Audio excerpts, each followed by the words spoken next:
Good morning and welcome to the St. Augustine Chronicles. Thank you for joining us. Today I'm so excited to talk with my guest, Chris Fitz, you're the owner, right, of Angels in the Architecture? Correct. So before we do that, let me get to a couple sponsors. The Kookaburra Coffee, proudly founded in St. Augustine in 2012, the Kookaburra is your local home for fresh roasted coffee and made from scratch baked goods. From legendary Aussie meat pies to scones and sweet pastries, everything is crafted to pair perfectly with their signature coffees. Whether you love a smooth flat white, a bold Aussie iced coffee, or their famous Honey Badger latte. With multiple locations throughout St. Augustine, the Kookaburra is part of the community and part of your daily routine, from morning commutes to weekend strolls. The Kookaburra, Aussie Coffee, St. Augustine Local. And our second sponsor is my brokerage, 97 Park Residential and Commercial Real Estate. Looking to buy, sell, or invest in property in St. Augustine? Trust 97 Park, your local residential and commercial real estate experts. From historic homes to business spaces and investment properties, 97 Park delivers market knowledge, smart strategy, and personalized service every step of the way. And when you're ready to make your move, contact me, Karen Zander, directly at 904-297-3471. 97 Park, real estate done right, right here in St. Augustine. All right, let's get to the show. So, Chris, what brought you to St. Augustine? What brought me to St. Augustine? A 3-day vacation brought me to St. Augustine. I lived in Orange Park, Florida. Oh, you were almost here. I was almost here, came here all the time anyway. Parents ended up moving to St. Augustine. And so I just needed a little break from Orange Park, decided to come here for a weekend, hang out with the parents in their condo. And the beach condo? Yep, down at Sea Haven. Shout out to Crescent Beach. So the night that my last night here, I decided I'm going to drive downtown one more time, check out the scene, see what goes on in St. Augustine one more time. And the nightlife back in 1987. Wasn't there. Well, if you didn't catch nightlife before 6:30, Yeah. you missed it because they roll up the rug and shut the doors. But, just walking around the city, smelling the restaurants, the art galleries, looking through the windows, all the history. I was like, what am I going back to? Not that there's anything wrong with Orange Park, but if you're a history buff, if you're a foodie, if you're into art, this is just the place to be. Well, Orange Park doesn't even have a downtown. You can't go, It's kind of a there, square, right? and you've got your strip malls, and you've got, I understand if you're in the military, I'm a military brat, and there's a large military community there, but my gravitational pull was more towards history, art, food, culture, and so after a nice walk downtown, I went back to my parents' condo. My dad said, "You're going to stay here, aren't you?" I said, "Well, I do have to turn in a notice. I have a job." So that's what I did is I commuted back and forth for 2 weeks. And basically at the end of 2 weeks, found myself jobless and homeless in a good way. But immediately started the hunt for a residence and work. And that's what got me here. Was Trade Winds open back then? I don't remember when they were there. Yeah, I think some pirate back in 1700s opened the Trade Winds. It's been here. That's what it seems like. No, Trade Winds has been here for as long as I've been here. That's for sure. And it really has not changed. The Trade Winds has just been this cool St. Augustine right on the bay. Yeah. Yeah. I know. I hope it never goes away. Yeah. It's I've heard great tales about the Trade Winds. Somebody told me once, like in the old days, at certain points in the night, they turned on giant fans, so you actually got the Trade Winds, and they had strobes and thunder sounds. I don't know if that's true or not. If so, I wish they would bring it back. I haven't been to the Trade Winds in a while, but if they brought that back, I would definitely go and sit through a storm with everybody. It'd be great. So are you actually an electrician? I don't know. Are you just the business owner? No, I'm a lighting designer, lighting installer. Former career before this, I was a fitness professional. My brother worked on the ground floor of the Knights of Lights with the original company that started the Knights of Lights. I think they did it for 2 or 3 years. And they were pulling out. The city had actually approached my brother, Steve, and said, would you be interested in bidding this contract? I was at a point in my career, I was literally about to take a year off. I was a personal trainer. And he said, would you like to bid this job with me? We owned 5 businesses together as it was. And I said, sure, we'll see what happens. And the rest was history. I never went back to my health club. And so now 30 years running, doing the Nights of Lights. So I know Len Weeks very well, and I know that Len and Bill Lennon, and I think there are 1 or 2 other people that were involved in starting Nights of Lights. Wayne Sims. Yeah. And when I think now, I've lived here for a while, and when I think now about what Nights of Lights is versus what it started as, first off, people who have recently moved here, and so many have, they have no concept of what it was like prior to Nights of Lights. I mean, the streets just rolled up. They did. Right? And like I was saying earlier, at 6 o'clock, the town went dark. And during the winter, there was nothing going on. So no, as a matter of fact, I tell a lot of people, and first off, I will say this: we have no hardcore complaints. And we do have a lot of traffic during the Nights of Lights, but there's no flames and pitchforks coming after anybody. And I say, before you talk about the traffic, understand this: when I moved here, if you liked the Kookaburra coffee, you better support the daylights out of Kookaburra coffee. Drink coffee until you can't drink anymore, because after the winter time, come spring, it may not be there. Yeah. Because that's the way it was when I first moved here. Yeah. If you liked the Ancient Mariner, if you liked Terracotta, like the soap store, support it, because we got very, very slow during the winter. Yeah. To where now with the Nights of Lights, it's made a complete flip.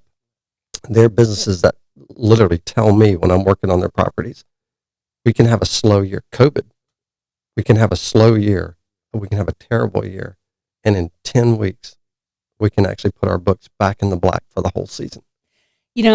I have a business presence downtown, so I work with a lot of the businesses. And that is a big thing that Nights of Lights makes their year. But I also hear, and I don't want this show to be political, but I do hear a lot from people where they say, and sometimes the city leadership, where they say, if your business is dependent on Nights of Lights, you have a bad business plan.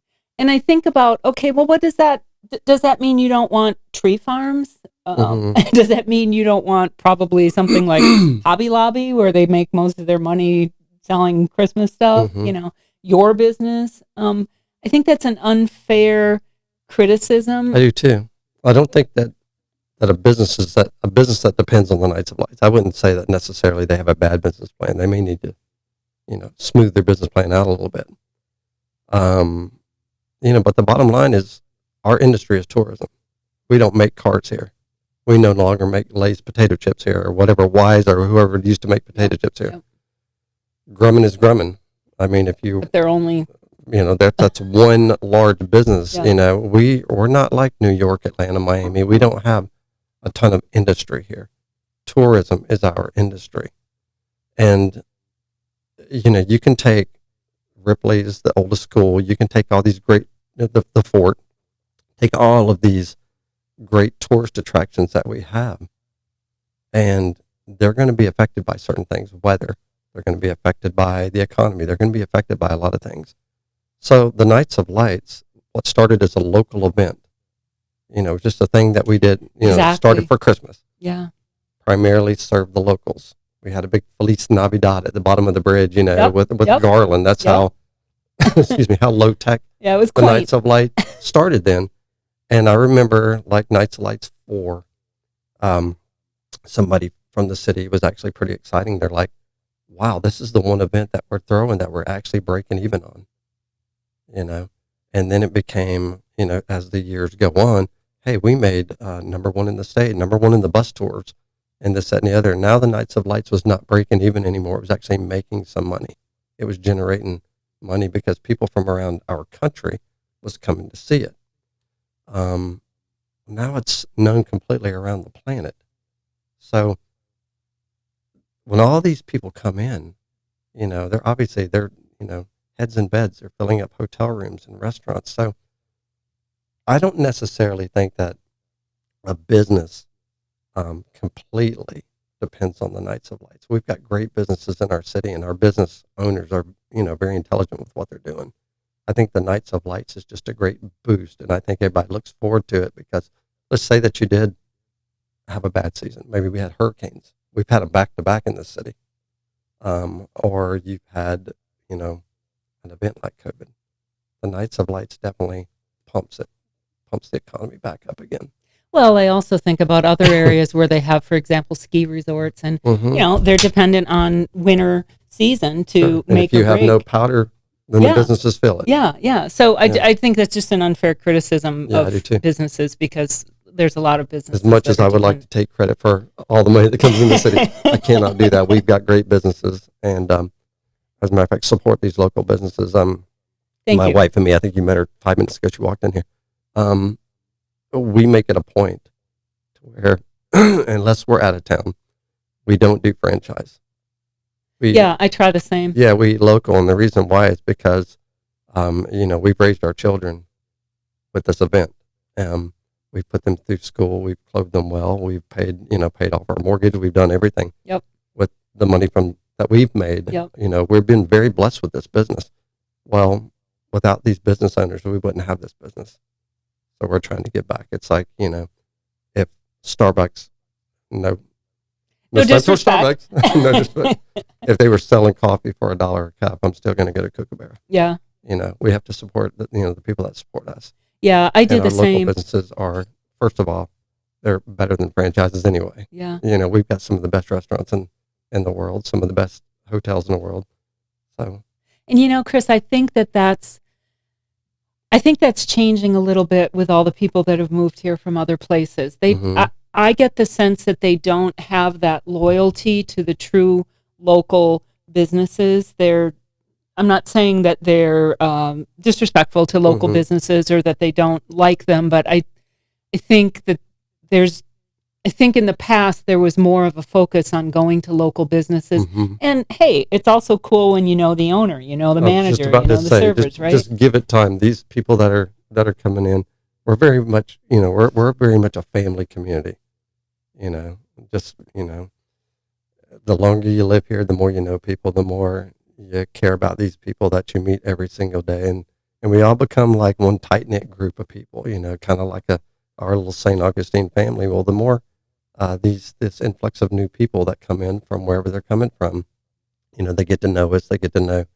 They go to Buena Onda. They go, to the Blue Hen, and they get to know these owners and these servers. They say, you know what, that's where I want to go right there. So let's go back to Knights of Light. So you aren't an electrician. Your brother is? No, I'm actually. Oh, wait a minute. So two guys who aren't electricians put on all the lights. A framer and a fitness professional. It's crazy. Well, the framers used to be a framer and a fitness professional that owned a surf shop and manufactured surfboards and a painting company. And wait, let's go back to that. You owned a surf shop. Yep. And you manufactured surfboards. Yep. And sometimes it's like I have to write down the timeline on a pad because just for the sake of my kids not giving me the 9-mile stare. It's like it's like, so you did all these things, and how old are you again? It's like. So the new generation that doesn't realize that this generation worked oftentimes more than one job at one time. Yeah, and I think it was easier when we were younger, because I think you and I are the same age. I think it was easier to start things. I think now the cost of living is so high, and it's really unfair. Difficult. Yeah, it's unfair for these young kids. They want, I moved out at 17 years old. These kids want to move out. They want to get out of their parents' house before 26,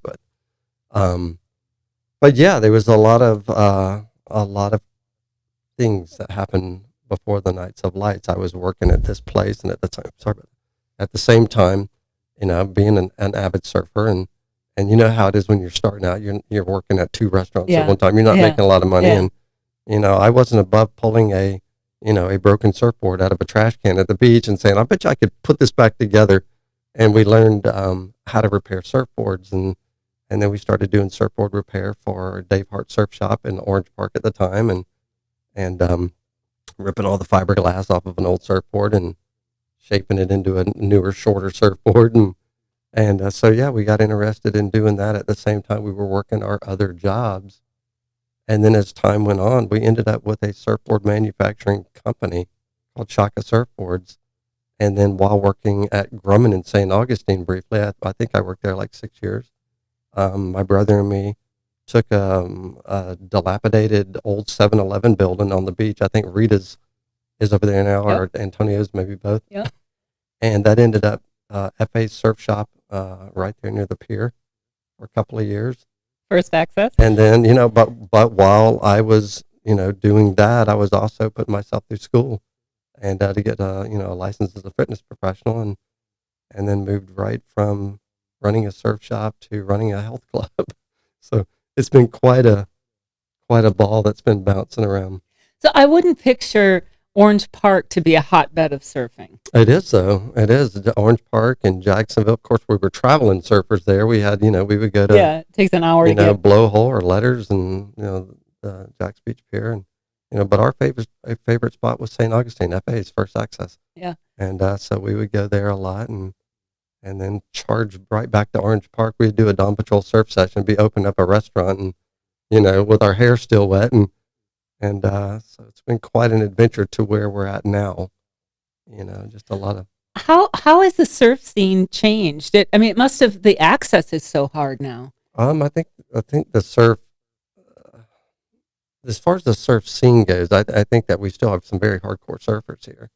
I think You don't hear about surfing as much. accessibility to breaks, I think, has changed a little bit. I mean, with a lot of dredging and stuff like that because of storms, they pumped a lot of sand into areas that used to be my favorite surf breaks, like the pier, that you can literally almost walk to the end of it now, underneath it on dry land.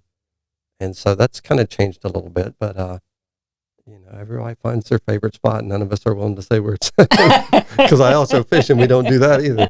Well, Volano has changed a lot too, and I think just getting access to the water, to the ocean, is harder now. Yeah, I mean, Volano you can't used to be a park hot anywhere. spot. You can't get to things because of all the houses and Stand-up development. barrels at Bolano right at the jetties. It was like I used to almost just code name it like the pipeline of Florida. I mean, there would be lines of cameras right on the beach, and you're surfing right there, getting sweet barrels. And I haven't surfed there in a while. I'm not sure it's like that anymore.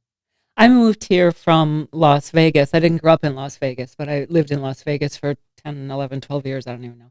And so I moved here back in the early 90s from Las Vegas. And so our beaches were California beaches. Mm-hmm. We'd go to San Diego and La Jolla a lot. And when I moved here, the thought of surfing here was funny to me. Mm-hmm. I don't surf. I do swim, but I don't surf. But because I was used to California beaches and California waves and the California surf scene, Mm-hmm. and coming here, it was like there's no way. Yeah, yeah. But the water's warm. It's very different than the You had West to get Coast. creative with the board designs that we rode. And, shout out to Pat Madden and Jeff Sturdivant. They, I hope they shout out to me. So Burgess and Robert Autry, these guys, they knew how to we all knew how to make boards for this area. And you guys, y'all have got great waves in California. just the whole You've beach, got great white sharks in California too. just the whole beach scene was so different when I moved here Yeah. because San Diego, there's a boardwalk and it's very developed, and there's a lot of commercial stuff there. So I moved here, and driving onto the beach was bizarre to me, and then just the fact that there's nothing. There was no. It was just sand, and there were no restaurants. There were no. It was just so different to me. What year did you come here? I moved here in 98. 98. Okay, yeah. Yep. Still pretty quiet then. Yeah. And I'm not a huge fan of the driving on the beach anymore. I mean, it used to be, we had a lot less cars, obviously, a lot less people, a lot less cars. So, I'm not a huge fan of the 4-lane of traffic on the beach.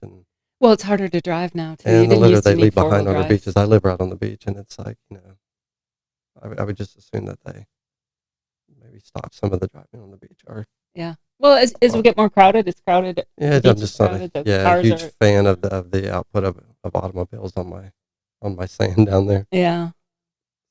So you had a surf shop. You had a surfboard manufacturing company. Mm-hmm. How old were you at that time? Guessing. Guessing. Early 20? Surf company, maybe 1987. Surf shop 1990 to 1992. So early 20s, mid 20s. Yeah, somewhere around there. All right. So Nights of Light starts in 93, I think, Mm-hmm. if I remember correctly. First 2 to 3 years, there was a company out of, they were out of Dawsonville, Georgia, December Lights. And I wonder how they found them. Wayne Sims and Bill Lennon and Lynn Weeks, one of them knew of this company, knew of events like this. I think there were some events up north of us. I think they went to Pigeon Forge, I want to say. Somewhere like is that, where yeah. Lynn told me they saw So the I wasn't Nights. on ground floor, so I don't know a lot of that history the first 2 or 3 years. And so they conceptualized, what if we do something like that in St. Augustine? And we've got a great canvas to work with. And so my brother was on the ground floor with that. He knew a couple of these guys that worked on this original crew. They came down here and they obviously looked for people in this area. So he was on that crew. And so when the lighting came on, obviously you don't just turn on lights, leave town, come back in 10 weeks. They were out of Georgia. You have to have somebody here maintaining it. That was my brother's job. So he maintained the lights. Then it came time to take them down. And he would drag me in, even when I wasn't a formal part of the Nights of Lights. He would say, "Hey, do you want to help remove a bunch of lights?" It wasn't 3.5 million and more like what we have now. Yeah, it was very different. But there was still a lot of lights. And so I would help do the takedown portion of that with him, and still working at a health club at the same time. And so when the opportunity was laid out to him, would you like to bid this contract and be the designer and the installer of the future of the Nights of Lights? Immediately he came to me, and I said, well, I was thinking about taking a break. Yeah, I needed a break from the health scene for a while, for whatever reason. And I said, sure, why not? We'll give it a try. We've done these other things together. If it doesn't work, I can always go back to my office. Well, that was 30 years ago. So. But people don't realize how different it was in the beginning. So they very much followed the original vision back then for Nights of Lights, which was there were all white lights, and they were the old-fashioned. I would say old-fashioned because it was what I'm used to, so I guess I'm calling myself old-fashioned. It was supposed to mimic candlelight, and it was the big lights, not the mini lights, and the warmer glow. Yeah, and they all they did was follow the architectural aspects of the building, the roof lines and things. Did the city do the trees in the plaza in the beginning? Yeah. This is first of all, I'd like to say we're not a one-man band, Angels in the Architecture. I'm almost like a working conductor. I obviously have hands-on with all the jobs that are going on out there, but working very closely with the city of St. Augustine and their crews and electricians and all the moving parts that goes along with the St. Augustine and the infrastructure part of this. I'm just a working conductor. We don't it's not Angels in the Architecture rolls in like, throws up the big top. It's not the way it works. So yeah, there's just a whole lot of behind the scenes. And as far as this installation, I get asked all the time, like, how long does it take to put up all these lights, and where do you start? When do you start? Well, in the beginning, the Nights of Lights was obviously a lot smaller. You did have a start date, and you did have an end date. And it didn't change for the first number of years. It stayed pretty much the same for a lot of years. It was always the the Saturday before Thanksgiving, and then it ended the last weekend or last day, I don't know, in January. Yeah, and it just stayed that way. Yeah, it did. It stayed that way for a lot of years. Last year was the first time that we've ever changed that, and now there's some new dates as well. I'm sure if you go to citystsaugustine.org, you can find those new dates. It's right now they've settled on Saturday before Thanksgiving, and it will end it'll go through Martin Luther King holiday, whatever that is, because it varies. Yeah, I'm not sure myself. But yeah, as far as like how long does it take to do this, in the early stages, we had about 3 months off a year. We could go back to doing whatever we wanted to do, take a long trip to the Keys or whatever we wanted to do. Now that this event is where this event is now, how we do this is like the season that we're going into now has primarily been planned out during the season that we just left. So the Nights of Lights for us never stops. There is no start time, stop time. It is always the Nights of Lights. So in other words, last year when we're installing the Nights of Lights that everybody enjoyed last season, the 25-26 season, we are filling up notebooks of our infrastructure. How does this look? Does this need to be touched? Does this need to be replaced? Does this, we're making notes of all of our properties, all of our installs. So by the time we get all of the lighting turned off from the 25-26 season, we're already looking in those notepads and we're bringing everything back into our warehouse. We've got a very, very large warehouse. I cannot even imagine. About 6,000 square feet. And everything is having to go in a specific order, bearing in mind it's got to go back out in a specific order. So you're basically bringing everything in that's to go out last first. Well, I just think of my own house and how my poor husband has to crawl up in the attic and he's, trying to organize it and then put it away. And I can't even imagine having to deal with everything. We have a very, very large attic. But so it's going in, and as soon as it's in and it's in its containers and we know now where everything is located, then we revert back to our notes and we start the choreographing with the city and the electricians. Okay, when we were taking everything down, we noticed this. So there's electrical work being done right now for the Nights of Lights. And then we're in our warehouse. And, as you could imagine, if we just threw every single thing away, we'd be filling up, landfills every single season. Yeah. And that's just not the way it works. Yeah. And we try to recycle, repair, replace, things that, that can be reused. Of course, when it comes to like those small mini lights, if it's a used mini light, it's not going right in the center of town. It's now what used to be the shining star in the center of town last year is now out at the outskirts of town, but it's going to get reused if it can. And if it cannot, it's going to go and get recycled.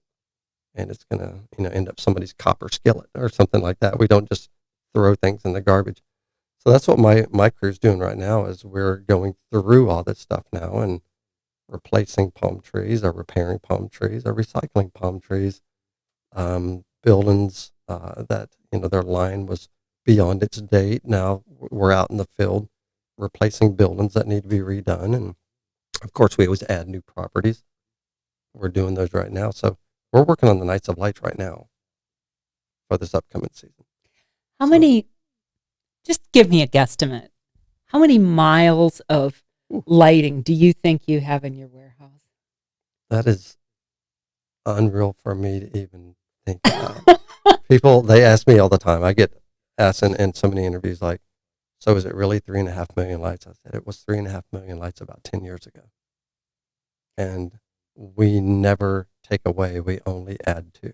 Well, do you do all the city properties? They do the trees, don't they? The city's the city. Well, we're very choreographed with each other. So the City Parks Division, they do the trees in the plaza. They wrap all the poles throughout the city and ribbon and wreaths. Yep.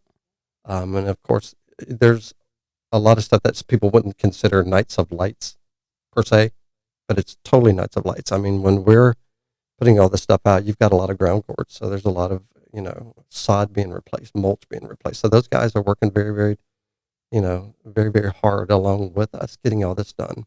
But you do the buildings for the city, like the Lightner and things like that, right? Yeah. The city staff doesn't do the actual buildings. No, we do all the buildings. We do all the and not just for the city of St. Augustine, for all the private people too. Yeah, Flagler College, Casa Monica. That was my next question. Is how many buildings do you do? Do you know? I do not. I do. I mean, it's hundreds of buildings that we do. I mean, from very, very small buildings. It can be a ticket booth for Old Town Trolley, all the way to Flagler College and their many properties that they own. And you probably do them like at the beach. You're not just downtown, are you? No, we are just downtown. Oh, you now. are? Yeah, there was a time that we actually extended beyond the Bridge of Lions. Now the only people that we do beyond the Bridge of Lions would be private people like the Black Fly Restaurant and Boco Hotel. Of course, Whetstones has properties over there as well. Probably Conti's Hotels. Yeah, Conti's Hotels. We do those. along with, Troy Blevins and his crew. They have a private crew that comes in and they do a bunch of lighting. They're in I know, and I love their lighting. I know they got flack for it, but I loved it. I thought it was it's great. a fun event, and let's all have fun. So Yeah. they're in like a private a contest, I think, with a teeny martini bar, and I think people do enjoy that.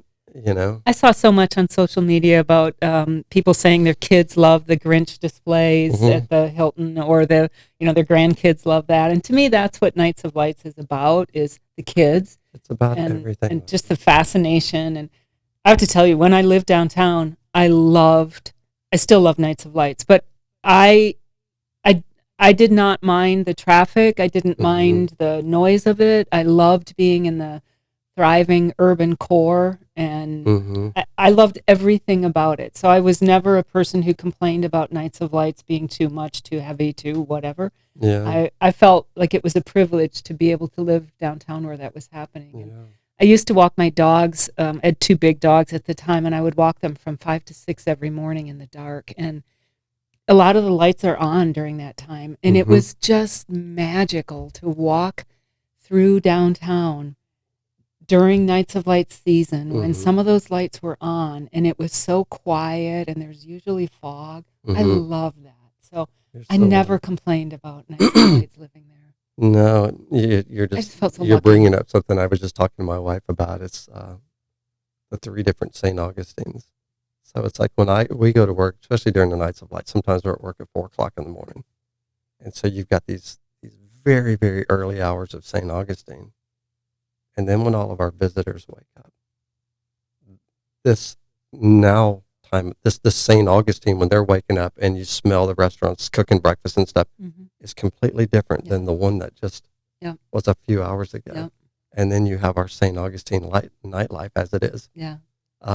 So there's like three different St. Augustines to me. I love the early morning St. Yep. Augustine. My It's very favorite. mystical. Yep.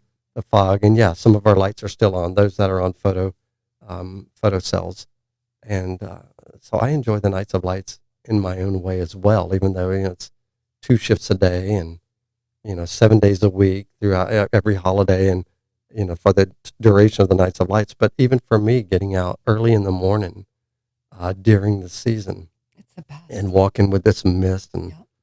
I know it's a totally wrong word, but melancholy always comes to Yeah, mind. no, It's like totally. it's a Yeah. misuse of the Eerie word. kind of. Yeah, I get very Scarborough Fair, and I see Yep. the fog and the Yep. lights, and I'm like, wow, this is the St. Augustine that I love right here. And that early morning time too, on some streets where there aren't the lights, like just going down some of the more residential streets, walking my dogs, it felt like I went back in time. hmm And then I just loved it. I loved And it's that so early wild. morning. I know a lot of people, they see our ghost tours and they're like, oh, that's so touristy. I swear, sometimes when I'm downtown in those early hours, I hear footfalls from people that walk those streets before us. And, whether it's real or my imagination, I'll take it whichever way. I think it's very cool. Have you ever been in buildings where you felt that? Absolutely. I've been Doing in the buildings where I've actually seen stuff like that. And, that's the part of me that is a true believer that we have spirits in this town that, I guess, considers this the best place for their afterlife. I mean, if after what is now is some kind of a parallel dimension, why not St. Augustine? It's great. Yeah, as you know, I own a real estate brokerage, and I said on another show, sometimes when I first started and I would get some listings in the historic areas, and the owners would say, now there is a ghost here, friendly ghost, and I would think, oh my gosh, we can't talk about that. And of course, ghosts are not something you have to legally disclose. So Yeah. then I realized, that's actually a selling point. People Yeah. loved it. Sometimes Yeah. they would say, is this place haunted? And I would go, I don't know. And they, oh, I hope it is. Yeah. I mean, I think we've got some very great energy in this city. I've worked in buildings, that I can just, feel Feel it. it. Like, Yeah. you You just can feel feel it. And you just feel like, you know what? Whether it's, a spirit of an individual or just positive energy from all the great times that was had in this building. It's something's here still. Yeah, you can feel it. You get the little hairs on the back of your neck Yeah, you can feel it. that Yeah, raised up in a absolutely. good way, and you go, I'm very happy I'm here right now. I'm happy to be working in this building that so many people have been before me. I think that's sort of what I felt as I was walking around in the early hours. Too. You just kind of get that sense. Mm-hmm. I just loved it. So, how many people does it take for you? How many people are you running when during the busiest time when you're getting ready to put those lights up? Oh, wow. Well, like I said, it's a very coordinated effort. So along with the city's crews, however many they're bringing on, I would say probably about 15 on their crews doing what they're doing. Multitudes of electricians, as you can imagine. I'm still waiting on my ham from FPL. I mean, because we're turning the meters, that's for sure. As far as my crew goes, 2 full-time, and then during the height of the season when we're installing the stuff that is lower level, I call it. Obviously, the stuff that me and my full-time guy are doing requires rappelling gear, walking ledges, and a lot of stuff that you don't want to have a part-time worker doing. That requires years and years of training. And like the people that work for me are typically relatives, like my nephews. They've grown up in this business. I mean, since they were in diapers, that's all they knew was their uncles, dads doing this work.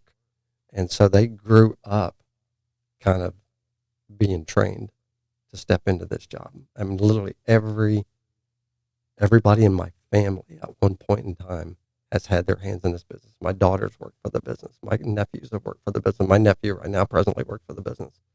And so when the season is approaching that final 2 weeks before light up, this is when I bring on 3 part-time workers.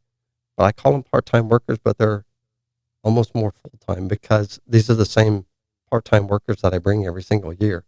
They work other jobs. One's works on a charter boat. Another one, works for another business. But during this time of the year, they're right there with me. They take this time off and they know what they're doing before they get on the job. So they aren't all electricians. No, we have electricians that do electrician work. That's what, the electricians, Heath Electric Company. Okay. Tom Heath Electric. Tom originally, I've known Tom since he got out of the Army, and then he went to work in a civilian life for James Carcaba. So he was on the ground floor of the Knights of Lights right there with us. And then he ends up starting his own business, Heath Electric. So Tom was in the trenches with me for 30 years doing the Knights of Lights. So we used to, they called us Thunder and Lightning. And so when the Knights of Lights, it was time to do this work, just like me. I mean, by the time we're doing the Knights of Lights, my private schedule's cleared. I'm no longer taking any private work. Right. Tom would pretty much do the same. So we would become like one unit. We may as well had on one shirt with 2 logos on it. We were one unit. After hurricanes, while everybody's evacuated, Tom, myself, city manager John Regan at the time, everybody's, in Splitsville, and we're on the phones during a hurricane going, okay, as soon as we can get back into the city, you got to get what going. do we do? Yeah. And we would literally, get in our 4-wheel drives and head to the city and start assessing power, pulling panels, yanking burnout wires, pressure washing down stuff covered, that had been sitting literally on the bottom of the ocean for 2 days. And I remember maybe 2016, was it Irma? It was the one that was late, and they were worried about pulling off Nights of Lights because I think it was. There's always been concerns. I mean, Matthew was a little bit earlier, I think. I don't know. Maybe I got it wrong. Matthew was a little bit earlier, but there was concerns because, like I said, it takes a long time to do, to put on to stage a huge event like this. By the time Matthew came, you had a lot of it already. About 80% was up. Yeah, I remember the conversations. Yeah. By the time Irma came, we were literally like October or almost 100% of it was up. Yeah. So you lose a lot of your work, and so then everybody's evacuated. At that time, I'm on the phone with Paul Williamson, Wanda Bray, John Regan, and there's concerns like, are we going to have this Knights of Lights event? And I think we're knock on whatever wood around this place, but we've become very good at hurricanes. You have to. We've become very good at this, and it's so. Never has the Knights of Lights not happened. But I remember the conversation that year, and they were very worried about it. Right after Nicole, we had Ian and Nicole. That conversation, I think, was more in my conversations with the city than Matthew and Irma. It was a smaller hurricane, but it came. We Came had late. 8 days to put an event back together, Mm-hmm. and I mean, and it was more of a flood event to where Matthew and Irma was wind. There was a Mm-hmm. lot of wind, and of Mhm. course flooding. You're always going to have flooding, Mhm. but Nicole was more of a flood event, and for what we do, that's worse than wind. I mean, because all of your panels, They're especially on the submerged. bayfront, they're Yeah. done for. Yeah. They're underwater. They Yeah. may as well be out in the middle of the Atlantic Ocean. Yeah. And so when the water receded, we've got about 8 days, and city officials and Angels in the Architecture and Heath Electric, we met down in the plaza with rubber boots on and just muddy work boots and looking at everything everywhere and going, okay, just where do we start? Triple overtime. It wasn't a 3 matter of when to shifts. start. It was a matter of where do we start. Obviously, when to start was right then. We left that meeting in the plaza and immediately went to work. And I mean, you're pulling literally dead fish out of boxes on the bayfront. Open up a box and you've got a mullet in it. And so. So you talked about where to start and when to start. That leads me to how you must have a kind of a plan that you've worked out over the years for we got to do this building, then this building, then this building. I'm curious, actually. Let me backtrack. Do you do the 24 Cathedral building, the tallest one? Are you Yes. guys doing that? Because the top of that, I always look at that and go, Yeah. "Ooh, no way! I'm not doing that." I've got some. Yeah, Ooh, no. it's one of my favorite selfie spots. Oh, I'll bet. But Thank you, Troy Blevins, for letting me do great selfies on your building. No, yeah, we do that one. Where do we start? We start way out here. So it's kind of like the opposite effect if you throw a rock in a pond. We start out here and we go this way. is it easy to hardest? Is it what? Is it easiest buildings to hardest buildings? Because you're No. starting out. No, it seems like the downtown core would, to me, seem to be the hardest buildings. No, it's not easiest to hardest. What it is it takes a long time to, like I said, to stage this event. So it's visibility. We don't want everybody in the city seeing us installing a holiday event in August, or because that's about when we get full time out in the field is at the end of August. We're 7 days a week by middle of August. So we start way out at the outskirts. And by the time anybody would see us in a lift truck or on a ladder or, rappelling off of, Cathedral building, it's already pretty close to coming on. So I've never seen anybody rappelling off of the buildings doing lights. Is that done during the day? It must be done during the day. I wonder why I've never seen that. Well, you probably don't drive through the city looking at them. When you're up on, for example, We've had people see us. I was on Cathedral building last season. I've been over on, they've got just a fantastic, I call it a fantastic ledge because I get a fantastic view when I'm up there. It's about 18 inches wide, about 145, 150 feet off the street. Just the best view in the city. If I was allowed to sit up there and have lunch, I'd do it. But last season rather, I was on that ledge working, and my partner looks down. He goes, "Do you think those guys are concerned down there?" They're looking and pointing, and I looked down, and it was a group of officers, and they were going to lunch somewhere in the area. I think it was maybe Border Patrol. They were in a huddle on the sidewalk, looking like, "Why is that guy walking?" should we be concerned about this? Should we be concerned? So I just, I gave them a little hat tip, and they waved back and went about their way. But yeah, sometimes it's just unless you're looking for us, you're not going to see us, and that's kind of the whole idea. Do you ever get worried when you're up on those historic buildings rappelling down that something's not as secure as it needs to be from just being an old building? Yeah, I was about to say less. I don't want to put something in your head. Less the harness and more the building. No. It's a totally asked questions. I was doing a news interview one time, and of course we tie off as much as possible. It's kind of a weird way to say that. We tie it off as much as possible. There are some times that you just kind of have to rely more on your knowledge of the building, your experience on the job. And there have been times that I should have been a little more tied off than I was. And I did have a reporter once say to me one time, "Do you ever get concerned that you're not tied off where you're at right now?" And I picked a piece of the building up. And I said, "I know these buildings more than I know a lot of my friends and family.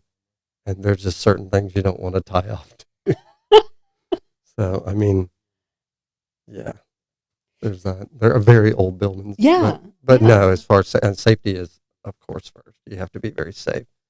But there are times that you do have to know, with 30 years of experience and your history with that building, it's safe for me to be here.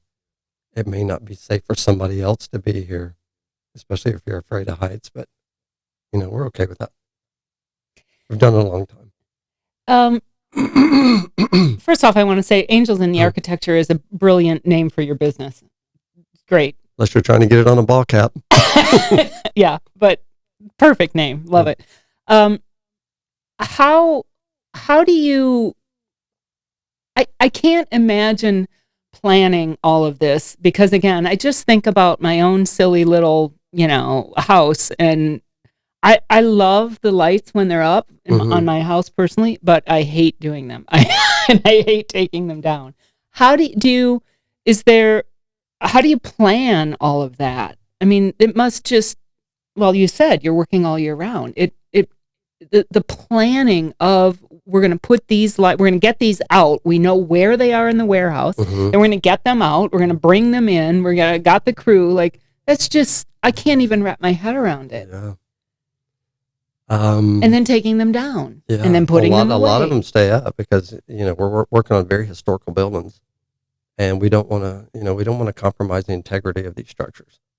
When you're walking on ledges, very old ledges, when you're installing lighting and uninstalling lighting, we don't want to be removing surfaces off of buildings or doing unnecessary traffic on a building that's 150 years old in some cases, or just slightly under that. So, a lot of that comes into our design thoughts too. And I've been asked this question a lot of times too, like, how do you know how to light a building? And I've always compared it to, and it's probably silly, but the way I look at things, I say, I've got a really, really lovely wife, and I like for her to look pretty, and I like for people to say, wow, your wife really looks pretty. So I'll buy her a pretty necklace. I'll buy her a diamond necklace or a tennis bracelet. I'm not going to back a truck up and dump an entire jewelry store on my wife. Now you don't even see my wife. You just see a bunch of jewelry. Well, when it comes to these buildings, our buildings are beautiful downtown. The history, that's what made me come here and stay here. And so we look at the architectural details of a building, and we want to highlight those details, but we don't want you to lose the building. So we want to just put our nuances on this building so that when our visitors come here and they're taking pictures, they're not only saying, oh, wow, look at all these lights. They're going, wow, look at that gorgeous building and how accentuated it is with these lights. How has it changed over the years for you in the fact that originally it was just the architectural details on a building, and now there's so much more lighting involved? Do you ever have to say to customers, clients, listen, we got to scale this back a little bit. This is too much. Yeah, less is better. And it's not like less is better, so we have a smaller event. We obviously don't have a small event. I mean, it's one of the largest events in the world, in the top 5 in the world all the time. But yeah, I mean, I'll have customers and with all good intentions, they're like, can you go up and down this and light every handrail? And it's like, it's not what we do. It's not what we do. We want your bed and breakfast. We want your cathedral place. We want your, Flagler College. We want your building to be beautiful, but we want to be lit. We want to put beautiful lights on it. And people say, that's a great light job. That's a beautiful building. Those are beautiful lights. It's not just about covering a building in lights for the sake of a light count. We just don't do that. And how frustrated do you get when you put the lights up and you look back and go, shit, that bulb is out? Very. Because again, just thinking of myself, and you buy for just a residential person, you buy the lights and they say one goes out, they all stay lit. Not really. More when I'm looking in a magazine, especially if, we've been in coastal living, we've been in southern living, we've been in, we've been in some really nice magazines. We've had great media coverage, and nobody else, my wife says, stop, nobody else notices that. I'm like, I noticed that. It's like, we're looking at City Hall and there's one bulb out right on the front. And I'm like, That would drive me crazy. Photoshop would have went a long way there. But, you're dealing with light bulbs and you're dealing with weather, and there's a lot of reasons why a light bulb goes out, a pigeon. So, yeah, it's frustrating. But, at the same time, it's also very real. And the crews must just be constantly going over all of your lighting installations, looking at them. Yeah. I mean, before the Nights of Lights comes on, that first light up night, we've been through with our installation for 2 weeks. So for 2 weeks, we are double checking and triple checking. We do what's called bump checks. We're driving through the city with our Kookaburra coffee, and it's like, stop here, check that, and then we'll stop and they'll bump it, look at everything, bump it back, and sometimes oftentimes it's a really good thing we did, because everybody's sprucing up because the Nights of Lights is coming, and we will have just done an entire property, and then the property owner goes, let's call the pressure washers out and make sure the building's clean, and they pressure wash 100 bulbs up. So, there's all that. And is it true that there's one red light every year? There's probably more than one red light, but there is one original red light. One of the city workers, Bob Mangus, it's such a funny story. His daughter and my daughter are almost the same age.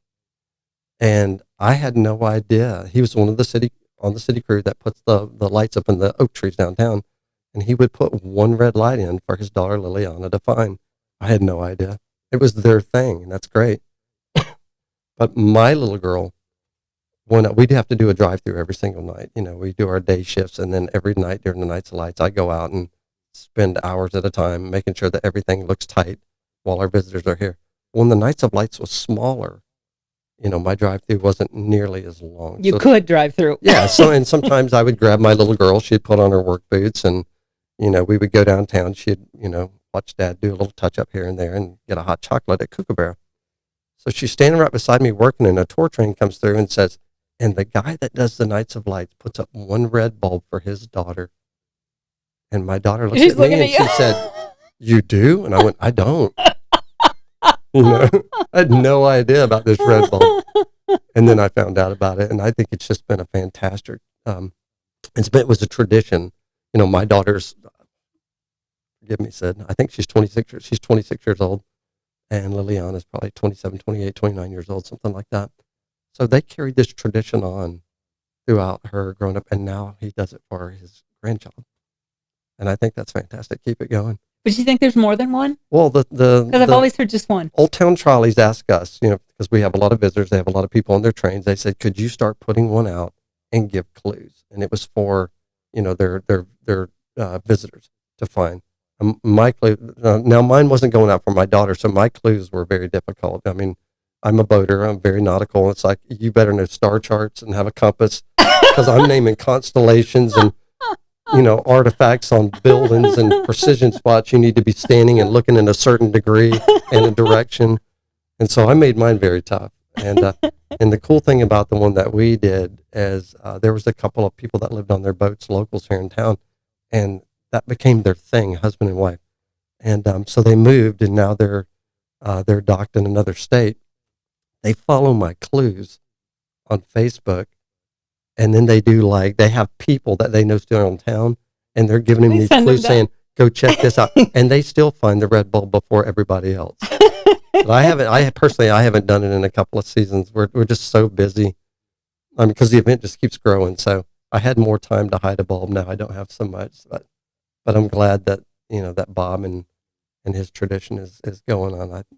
I think that's one of the great things about the Nights of Lights too, is it's not just the Nights of Lights. It's all the events within the Nights of Lights, the changing of the guard and our ghost tours and the Grinch tours and Bob's tradition, our personal traditions that we do with our families. And so there's just so many great things encapsulated in this Nights of Lights, that it's more than just a lighting event anymore for locals. We all have our favorite part, our favorite venue, our favorite thing that we do, our favorite times that we go.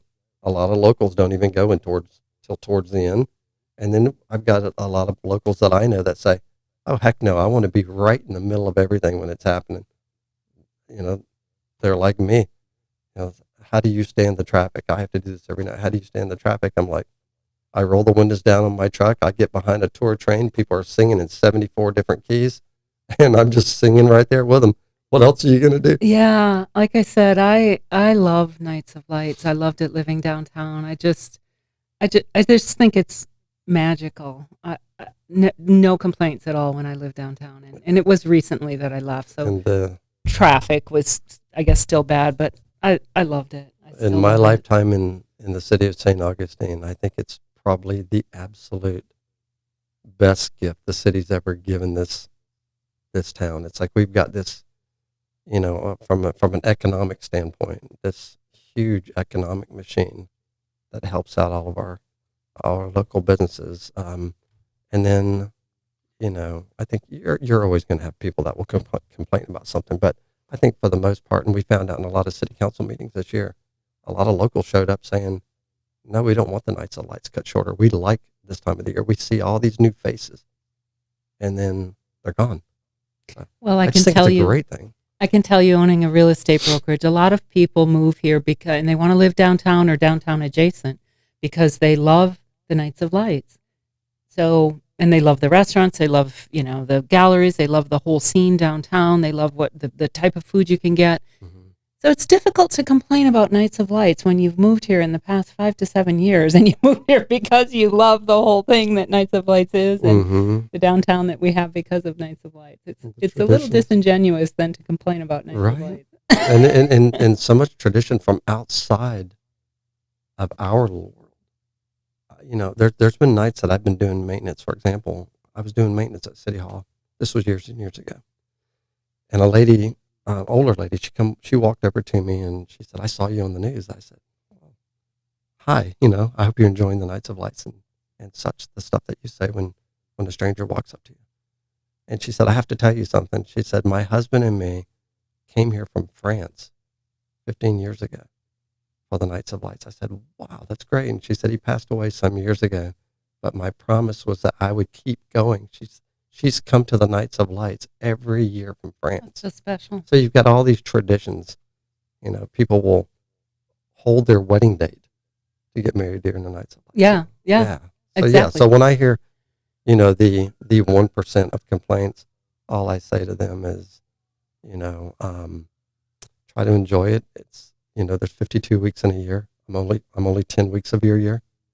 But when the Nights of Lights is over, look at your beautiful landscaping around the city and the brand new lift stations that we have, to unflood your streets after a hurricane. Yeah. Just look how gorgeous our town is because a lot of the revenue, came from the Nights of Lights. Yeah.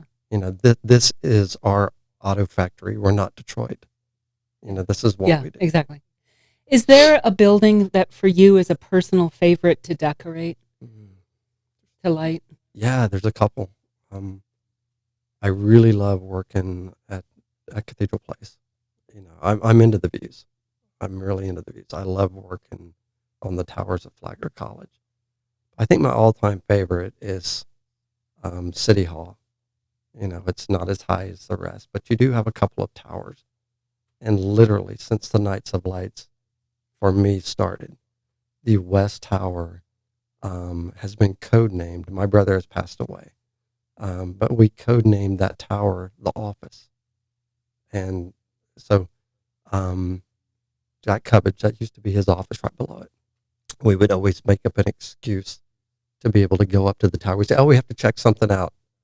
After a while, we found out he was totally on to us. He said, if you're just going up there to drink your coffee, bring me a coffee next time you come through. So we went through his office one day, and he said, just go into the office.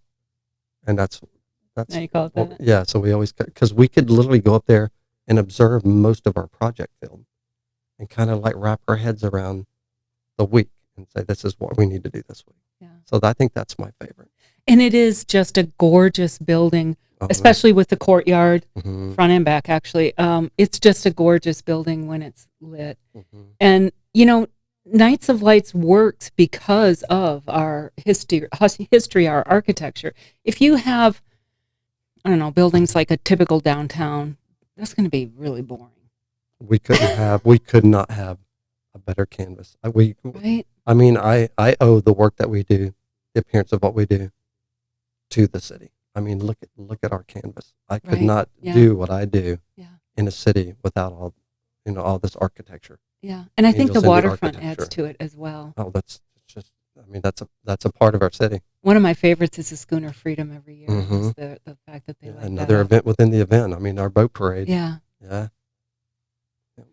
Well, Chris, thank you. Our time is up, but I have so many questions I didn't get to ask just because I'm fascinated with Nights of Lights. And I also, like I said, I think about my own putting up Christmas lights and I really hate it. I love it when it's done. I love the way it looks, but God, I hate putting them up and taking them down.